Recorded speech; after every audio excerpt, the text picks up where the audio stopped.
E agora, Roberto Rabelo com a palestra da Voz da Profecia, hoje intitulada As Escrituras, Revelação de Deus. Uma das coisas tornadas patentes pela correspondência que nos chega às mãos é a diversidade de pontos de vista a respeito de Deus. Para alguns, Deus é um ser transcendente, está acima do conhecimento humano. Não nos é dado saber seus caminhos. Para outros, Deus é demasiado grande e não se deixa afetar pelas mesquinhezas humanas. Não faz questão de coisas pequenas, ou sim, nem tampouco de grandes. Para ainda outros, Deus é amor e a ninguém condena. Todos, por fim, serão salvos, vivam no mundo como viverem. A súmula destas ideias é que cada um deve escolher o caminho que lhe pareça melhor. Deus aprovará o que nos pareça bom. Efetivamente, Deus transcende a razão humana. A Escritura diz, não se pode esquadrinhar o seu entendimento. Isaías 40, versículo 28. Mesmo para o mais elevado intelecto, Deus será sempre o grande mistério. Mas o fato de que não podemos compreender Deus não implica em que não lhe possamos conhecer os caminhos. Nós não compreendemos a gravitação universal, não obstante sabemos como ela opera. Sabemos que se alguém subir a uma árvore e se desprender dela, cairá ao solo. Não compreendemos o Ser Supremo. Podemos, porém, saber como ele age, quais as normas que estabeleceu para regular seu trato com o homem. Pelo fato de que Deus transcende o nosso entendimento, o conhecimento de sua vontade só nos pode vir por revelação que ele próprio faça de si. Sem revelação, até o mais vigoroso intelecto tateia e apenas especula quanto aos caminhos do Altíssimo. Por isso foi que Sócrates, um dos grandes pensadores da era áurea da antiga Grécia, desconhecendo a revelação, disse: esperai com paciência até que saibamos com certeza como nos conduzir em relação a Deus e ao homem. Pela mesma razão, o seu ilustre discípulo Platão declarou: esperaremos por alguém, seja ele Deus ou homem inspirado, para nos instruir quanto aos nossos deveres e remover a escuridão de nossos olhos. Essa revelação nos foi dada. Deus se fez conhecido pelas suas obras. Romanos 1, versículo 20. A sabedoria, o poder, a fidelidade de Deus são vistos nas maravilhosas coisas da natureza, obra de suas mãos. A despeito da ação do mal que alterou a natureza, trazendo espinhos e cardos, implantando a hostilidade, o amor e a bondade de Deus ainda são vistos em suas obras. Mas é principalmente pelas Escrituras Sagradas que Deus se faz conhecido do homem. No Sagrado Livro, ele expôs o seu santo caráter, os princípios do seu governo, o seu plano de salvação do homem. Como revelação de Deus, as Escrituras são a fonte da verdadeira instrução religiosa, a norma da vida perfeita, a guia segura ao que anela atingir o céu. Nas palavras de São Paulo, toda a Escritura é inspirada por Deus e útil para o ensino, para a repreensão, para a correção, para a educação na justiça, 2 Timóteo 3,16. Mas, as Sagradas Letras podem tornar-te sábio para a salvação, versículo 15. Durante os longos anos do seu ministério como profeta de Deus e líder do povo escolhido, Moisés escreveu o que ele próprio chamou Livro da Lei. Esse livro da lei, constituído dos primeiros 5 livros das Escrituras, o Pentateuco, foi a primeira revelação escrita de Deus que possuiu a raça humana, pois até então os que tinham sido ensinados por Deus comunicavam seu saber a outros, e esse saber era transmitido de pai a filho através de gerações sucessivas. Ao aproximar-se o fim de sua vida, o fiel servo de Deus tudo fez para impressionar o povo que muito amava a se apegar aos ensinos do livro, a praticá-los com fidelidade, pois a bênção do Senhor seria com o povo, se deres ouvido, disse ele, à voz do Senhor teu Deus, guardando os seus mandamentos e os seus estatutos, escritos neste livro da lei, se te converteres ao Senhor teu Deus de todo o teu coração e de toda a tua alma. Deuteronômio 30, versículo 10. Notemos, os mandamentos do Senhor, os seus estatutos estavam escritos no livro. Ouvindo o livro, estariam ouvindo a voz de Deus. A revelação de Deus constituía o caminho da vida. O verdadeiro êxito do homem estaria ligado à observância dessa revelação, desses sagrados ensinos. Solene e instantemente o zeloso porta-voz de Deus apela: vê que proponho hoje a vida e o bem, a morte e o mal. Se guardares o mandamento que hoje te ordeno, que ames ao Senhor teu Deus, andes nos seus caminhos e guardes os seus mandamentos e os seus estatutos e os seus juízos, então viverás e te multiplicarás, e o Senhor teu Deus te abençoará na terra a qual passas a possuir.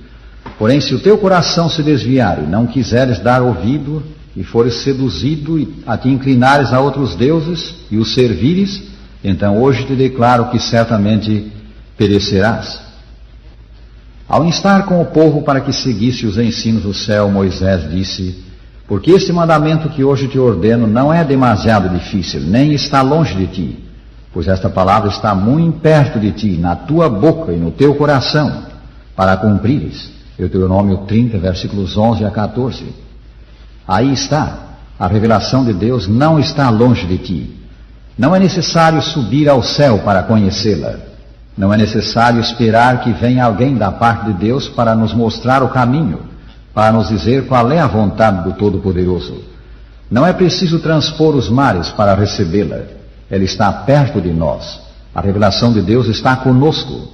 Temo-la nas Escrituras Sagradas. Ninguém pode dizer que o nosso Deus é incognoscível, que não nos é dado saber o caminho. Deus se fez conhecido em seu livro. O Novo Testamento confirma que Deus se revelou aos homens da antiguidade mediante os profetas, em especial por Moisés. Mais recentemente, porém, ele se fez conhecer por seu próprio Filho. Lemos: havendo Deus outrora falado muitas vezes e de muitas maneiras aos pais pelos profetas, nesses últimos dias nos falou pelo Filho. Hebreus 1, versículos 1 e 2. O Senhor Jesus Cristo, tal como apresentado nas Escrituras, foi a mais perfeita revelação de Deus. Com efeito, ele próprio disse: quem me vê a mim, vê o Pai. São João 14, versículo 9. O apóstolo São Paulo, principal autor do Novo Testamento, cita as palavras do principal autor do Velho Testamento, Moisés, e aplica-as a Cristo. Não perguntes em teu coração quem subirá aos céus, isto é, para trazer do alto a Cristo, ou quem descerá ao abismo, isto é, para levantar a Cristo dentre os mortos. Porém, que se diz? A palavra está perto de ti, na tua boca e no teu coração, isto é, a palavra da fé que pregamos. Romanos 10, versículos 5 a 8. O sentido disto é evidente. Toda a revelação de Deus visa dar a conhecer o seu amor para com o homem, tal como manifestado em Cristo, e visa apresentar o Filho de Deus como remédio para o nosso verdadeiro mal, o pecado. Sim, Cristo como a nossa vida, a nossa esperança, a nossa paz e a solução para os nossos problemas. E esse ajudador, esse Salvador, não está ainda por se manifestar, por se revelar. Ele veio do céu, foi morto, ressuscitou dos mortos, está ao alcance da fé de todo homem sobre a terra. São Paulo acrescenta: se com a tua boca confessares a Jesus como Senhor, e em teu coração creres que Deus o ressuscitou dentre os mortos, serás salvo. É especialmente digna de nota a atitude de Jesus para com as Escrituras Sagradas. Na crise da tentação no deserto, o Senhor lançou sua sorte com as Escrituras. 3 vezes o diabo o assediou com sofismas, 3 vezes ele se apegou ao livro. Está escrito, está escrito, está escrito. 3 vezes Satanás apontou-lhe sedutor caminho, 3 vezes ele se firmou na vereda indicada pelas Escrituras. Houvesse Jesus errado então e tomado por caminho que não o de Deus, e sua missão em prol do homem teria falhado. O próprio destino eterno do homem, Cristo Jesus, estava em jogo. Os passos do Senhor tinham de ser dados em estreita harmonia com o céu, em fiel obediência à vontade de Deus. Isso ele fez por se apegar às Escrituras. Tal deve ser a atitude de todo cristão. O verdadeiro cristianismo recebe a palavra de Deus como o grande tesouro da verdade inspirada e como a prova de toda a inspiração. Devemos receber a palavra de Deus como a suprema autoridade. Em sua palavra, Deus conferiu aos homens o conhecimento necessário à salvação. As Santas Escrituras devem ser aceitas como autorizada e infalível revelação de sua vontade. Elas são a norma do caráter, o revelador das doutrinas, a pedra de toque da experiência religiosa.